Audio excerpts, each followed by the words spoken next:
Nomor 59. Sebagai komunitas umat beriman, gereja sedang berziarah menuju kerajaan surga.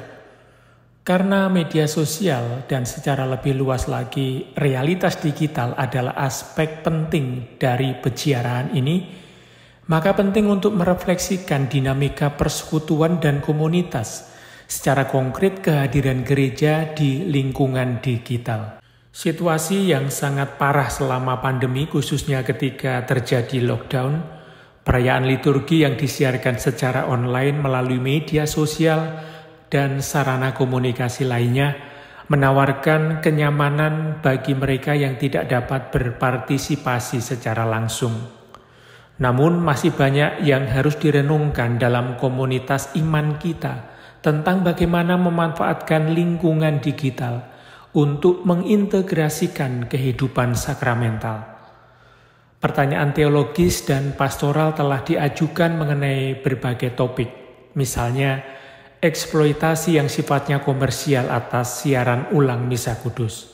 Nomor 60. Komunitas gerejawi terbentuk dari di mana 2 atau 3 orang berkumpul dalam nama Yesus, terlepas dari asal, tempat tinggal, atau afiliasi geografis seseorang.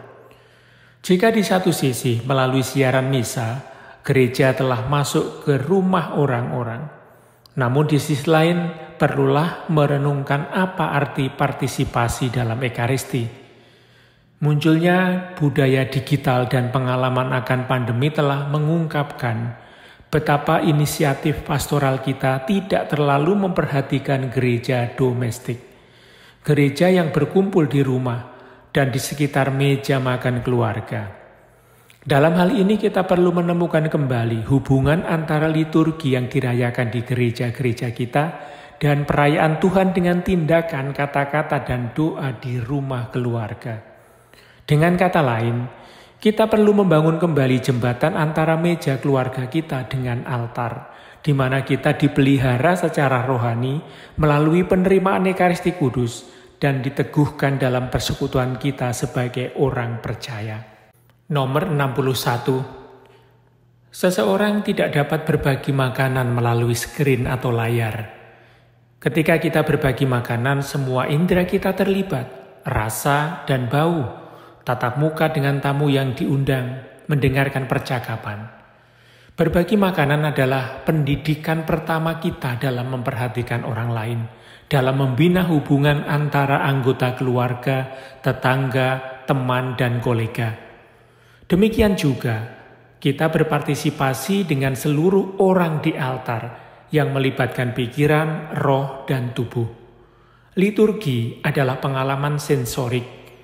Kita masuk ke dalam misteri Ekaristi melalui pintu indera yang dibangkitkan dan diberi makan berdasarkan kebutuhannya akan keindahan, makna, harmoni, visi, interaksi, dan emosi. Di atas segalanya, Ekaristi bukanlah sesuatu yang bisa kita tonton. Ekaristi merupakan sesuatu yang benar-benar menyehatkan kita. Nomor 62. Perwujudan atau tindakan nyata itu penting bagi orang Kristiani. Sabda Tuhan berinkarnasi dalam tubuh, menderita dan mati dengan tubuh tersebut, dan bangkit kembali dalam tubuhnya. Setelah dia kembali kepada Bapa, semua yang dia lalui dalam tubuhnya mengalir ke dalam sakramen-sakramen. Dia masuk ke tempat kudus surgawi dan membuka jalan peziarahan di mana surga dicurahkan ke atas kita. Nomor 63. Terhubung melampaui batas ruang bukanlah suatu pencapaian atas penemuan teknologi yang luar biasa. Keterhubungan yang demikian merupakan sebuah pengalaman meskipun tidak kita sadari. Setiap kali kita berkumpul dalam nama Yesus, setiap kali kita berpartisipasi dalam persekutuan universal tubuh Kristus. Di sana kita terhubung dengan Yerusalem surgawi dan bertemu dengan orang-orang kudus sepanjang masa dan mengakui satu sama lain sebagai bagian dari tubuh Kristus yang sama.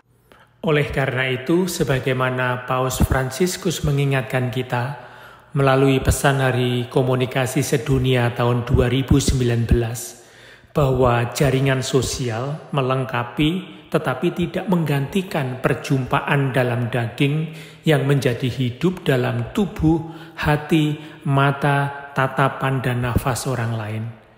Jika sebuah keluarga menggunakan sebuah jaringan untuk lebih terhubung, lalu kemudian bertemu secara nyata di meja makan dan saling tatap muka satu sama lain, maka itu adalah sumber daya.